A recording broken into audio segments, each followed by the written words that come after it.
hicho ndo kilikuwa kitu changu cha kwanza kabisa kukifanya. Nakumbuka boom zangu zilichelewa, zikaja 2. Zilikuja 2 vile nikaunganisha, nika na hela nyingi, kwa nikasema okay, let me put my idea into reality. Hi, this is Alpha Sharatifa. Welcome back to this content game. I've been quiet this side, but I'm back right now. This is a series where we talk about different things concerning content creation. Okay, few days ago kuna mtu alinireach out kwenye DM. Alikuwa anasema nasoma Udemy third year course ya information technology. Lengo la ku reach out ni kutokana na kuwa inspired na vitu unavyofanya kupitia account yako. I was like, am I inspiring that way? No, I don't know about. Kwanza kabisa, this text melted my heart. Ilini motivate kwa sababu ukipata positive feedback kama hizi zinakuwa zinakupa moyo kidogo kuendelea zaidi, na unaamini kwamba kuna watu ambao wanakuangalia kwa jicho la kipekee, kwa tofauti zaidi, kwa hiyo inakupa nguvu ya kuendelea. Nilikuwa niko excited, nilifurahi sana kupokea ujumbe, na nikasema okay, nitatengeneza video kwa ajili ya ujumbe huu. Tunavyofanya podcasting, documenting, videos and everything zinamuinspire, na yeye alikuwa anatamani pia kufanya kwa namna yake. Nitafanya kupitia our charts na vitu vichache ambavyo tulizungumza, alafu then nitatengeneza educational video. Nikasema thanks big brother, nashukuru kwa feedback nzuri. Wakasema nilikuwa nina plan ya kuanzisha podcast channel yangu, Mungu akijalia, chuo kifunguliwa mwezi wa 11, ambayo itahusu maisha ya wanafunzi chuoni, kwa kuanzia na watu wa college yangu na kuendelea hata kuvuka mipaka, Mungu akijalia, inshallah. Oh my god, huku ndo nilipoanzia mwenyewe, kwa sababu mwenyewe nimetoka huku. Nakumbuka the Campus Friday Icons podcast ambao nilianzisha 2 years ago. Nilikuwa nipo nafikiria nizungumze na wanafunzi wa chuo, nizungumze na watu tofauti kuhusiana na campus life, kabla sijaibadilisha kwenda kwa the Icons podcast. Lengo la msingi ilikuwa ni kuzungumza na wanachuo, kwa sababu tunafahamu wanachuo wana story nyingi, wana vitu vingi sana vya kushare, especially Tanzanian colleges. Kuna story nyingi ambazo zinaendelea campus. Kwa hiyo the Campus Friday Icons podcast ilikuwa ni platform ambayo itatumiwa na wanachuo mbalimbali kupiga story, na nilikuwa na vision hiyo kabla sija transform kuja kwa the Icons podcast, ambapo itakuwa inazungumza generally different things. Ndio maana niliswitch kuanza kuzungumza na vijana wote, regardless ni wanachuo sio wanachuo. Kuanzisha channel au podcast, most of people siku hizi wanakuwa interested kufanya podcast. Kuna vitu vingi sana ambavyo unapaswa kuvizingatia ukiwa unaanzisha hiyo podcast, kwa maana video na audio, au unaweza kufocus audio podcast alafu then ukafanya video, zinaenda kwa pamoja. 2 years ago nilipokuwa nafikiria, honestly the idea nilikuwa nayo toka niko secondary school, then high school. Nilipokuwa high school nilikuwa nafanya zile, unajua sisi ndio tulikuwa watu ambao tulikuwa updated. Nilikuwa napata ile first hand information kutoka duniani, ku provide information na kuwapa watu news na vitu vinavyoendelea. Ile pale nilikuwa nafanya kama platform ku practice skills zangu za kutangaza, kuongea before people. Kila wiki unakuta unatoa news. Kwa hiyo nilipofika chuo sasa nikawa najiuliza ni kitu gani extra ambacho niko nacho mimi, ni sehemu gani ambayo naweza nika show up au nikaonyesha my potential na my ability, kwa sababu mimi nina dream kuwa kwenye media na ndio kitu ninachokipenda. Nikasema okay, kwa nini nisiwe na kitu kama talk, nikawa nazungumza na watu mbalimbali wanachuo, watu hawa wanaonizunguka. Na nikasema okay, nikaanza kutafuta jina niiteje. Kabla kupata the Icons nikasema campus talk, no, that's common. Uniconvo ndo kidogo ilikuwa imekaa kichwani sana, ila Uniconvo ambayo imetokana na university conversation. Kwa hiyo nikaziweka pamoja zikaa Uniconvo, ila baadaye nikaona it may feel weird to people, kwa sababu pia niko na focus kuongea Kiswahili, kutumia Kiswahili. As you know, Kiswahili kinazungumzwa na watu zaidi ya milioni 200 duniani. Kwa hiyo sikutaka kukitupa moja kwa moja, and that's why most of my videos right now I prefer using Swahili, kwa sababu naamini that's my primary audience, yani hao ni watu wangu ambao bado niko nao regardless ninazidi kukua na ninakuwa na ninaendelea. Kwa hiyo sitaki kukidrop Kiswahili, even though I can speak English and other different languages, lakini I do respect it, I do appreciate using Swahili because it's my primary language. And even though my podcast right now nafanya kwa Kiingereza, lakini hizi short form videos na create sana kwa lugha ya Kiswahili. Kutoka Uniconvo au Campus Talk, Campus Real Talk, I don't know, Uniconvo, baadaye nikapata the Campus Friday Icon Podcast.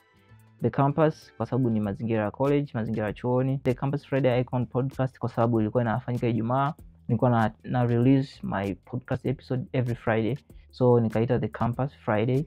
Alafu Icon ni mtu ambaye anafanya vitu vya kipekee, vitu kitofauti. So yule mtu ambaye nilikuwa namuinvite as a guest ndio nilikuwa namuita Icon. Kwa hiyo ukibahatika kualikwa kwenye podcast yangu kipindi hiko, ulikuwa unahesabika kama Icon. Hata unaangalia ni Icon. Ndio maana nikaita The Campus Friday Icon podcast. Nakumbuka nilianza January 2024 mpaka March, baadaye niliacha kwa sababu mambo yalikuwa mengi hapo kati, na pia main reason ambayo ilinifanya niache mimi, it's fun reason.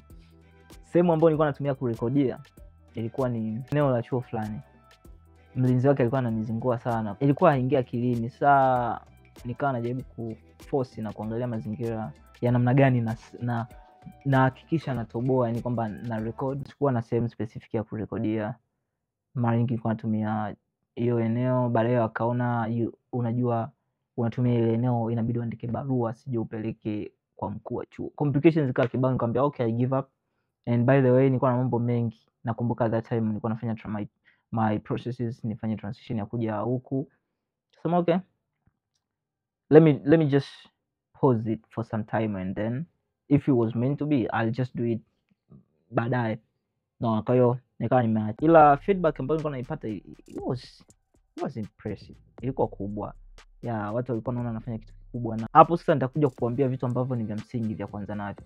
Cha kwanza ni kuwa na wazo, the idea kwamba your audience una focus na watu gani. Kitu cha kwanza, have your idea na you have to know the primary audience. Kwa mfano mimi lengo langu kubwa ni vijana, especially walipo vyuo vikuu. Obvious, social media, nitatumia social media kuwafikia na kuwa nao, kwa sababu mimi pia nilikuwa mwanachuo, ninaishi nao. Kwa hiyo pia ni kuconnect na wanachuo mbalimbali. Ndio maana nikaamua kujiita CR wa Taifa. CR wa Taifa ni class representative for all the students wa Tanzania. Ndio maana nipo nawakilisha hata sasa hivi huku. Mimi ndo CR pekee this country. Alafu pia, yani I don't believe kwenye kwanza ukiwa perfect. I mean there is no perfect time. Ukipata kitu utatamani upate zaidi. Kwa hiyo ni bora kwanza pale ulipo. Kwa hiyo ukishapata idea, ukishai structure vizuri idea ya uanzaje, inakuwa ni rahisi zaidi. Mimi baada ya kupata idea ni kwamba itakuwa ni The Campus Friday Icon Podcast. Alafu pia itakuwa ni kwa ajili ya wanachuo na itakuwa naifanya mara moja kila wiki. Hiyo ilikuwa ni idea ya kwanza. And then the next step, unahitaji nini? Unahitaji PC, unahitaji simu, unahitaji watu, resources na facilities za kufanya your idea iwe real. Kwa hiyo mimi nikagundua okay, kwa sababu sina camera, that time sikuwa na camera, nikasema okay, what do I need at the moment? Nikasema okay, I need a phone. Nikajaribu kuangalia possible resources, nikasema okay, if I need a phone, that means I need a very good phone. And kipindiko mimi nilikuwa na Xiaomi Redmi 10C. It was a real nice phone though. Ila mazingira yalikuwa yanazunguka, kuna watu walikuwa wana simu. Kuna jamaa wangu mmoja alikuwa na iPhone 11 Pro kama sijakosea, au Pro Max, I don't know. Nikamuomba pale, tukawa tunarekodi kwa kutumia ile simu. Kidogo tukawa tunapata kile kitu ambacho tunakitaka. Baadaye kuna rafiki yangu mmoja akanunua Google Pixel 8, tunarekodi. Nilichokuwa nakifanya mimi nilikuwa najaribu kwa maintain wale wapo kwenye cycle yangu, ili nikihitaji kurekodi, nikihitaji kufanya kitu, napata access. Sikuwa na simu nzuri sana ya kurekodia, ila nilikuwa natumia simu ya watu. Alafu equipment nyingine basics, nilitoa hela yangu ya boom, ilikuwa boom lile, nikaenda nikanunua vifaa full set. Nilienda kununua podcast set ambayo ilikuwa kama 200,000 something, kama sio 300,000. Yani hapo nimejikamua vibaya mno. That was the very first thing I did after getting my boom money. Hicho ndo kilikuwa kitu changu cha kwanza kabisa kukifanya. Nakumbuka boom zangu zilichelewa, zikaja 2. Zimekuja 2 vile, nikaunganisha, nika na hela nyingi, kwa nikasema okay, let me put my idea into reality. Tuna record and then nakuja kuedit, nika natumia CapCut. I'm a big fan of CapCut kwa sababu najua ndo it's easy, na pia nimeimaster, yani nimeisoma kwa muda mrefu. Yani naona nikitumia other software kama Premiere Pro au DaVinci au any other, natumia muda mrefu kuliko nikitumia CapCut. That's why mimi nikasema okay, CapCut die hard fan. No matter how people will criticize it, I'll just still choose CapCut. Badala ya kutumia microphone, unaweza kutumia mic za simu. Unaweza kununua pia zile lavalier microphone zile ndogo zile, sio bei sana. Yeah, lakini if you have a bag, I always say if you have a bag, boom, nunua gears au devices ambazo zinaeleweka. Baada ya kuwa na vifaa, basi tafuta sehemu tufanya setup, fanya kitu kizuri, alafu avoid being perfect. Yani avoid being too perfect. Fanya kitu kizuri, ila sio lazima uwe complete. It doesn't need you to be perfect or to be complete. Unaweza kusema okay, nahitaji kamera, ukapata kamera. Ukasema nahitaji mwanga, ukapata mwanga. Ukasema nahitaji nini, yani hautapata ile the perfect thing, ila ukipata nafasi ya kufanya kitu kizuri zaidi, just go for it. Video podcast ni naweza nikasema ni double strategy, yani kwamba double edged strategy, kwamba unapiga ndege wawili kwa jiwe moja, yani kwamba unafikisha kwa clips at the same time unafikisha kwa audio. Mtu anaweza kasikiliza ka switch. Watu wanataka kuona pia kuliko, yani kuona inashawishi kuliko kusikia tu, so it's a double edged strategy. Kingine ni mindset. Amini kwenye kitu ambacho unakifanya, no matter how challenges, no matter how watu wataku criticize, kwa sababu unaamini. And I'm being for real about this. Most of we Tanzanians tuna ile mindset kwamba inabidi tuwe perfect, kwamba hiki kitu inabidi kionekane kizuri, ili video iangaliwe inabidi producer X, ili kitu akifanye mtu inabidi afanye fulani kwa namna fulani.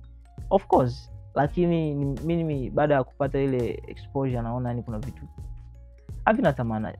Just do your things, fanya kitu kizuri, amini kwenye kitu unachokifanya, keep going. We are speaking of consistency, creativity na credibility. Just be you. Don't compete or don't compare yourself with others. Learn from others, don't compete or compare. Mimi naamini kwenye showing up.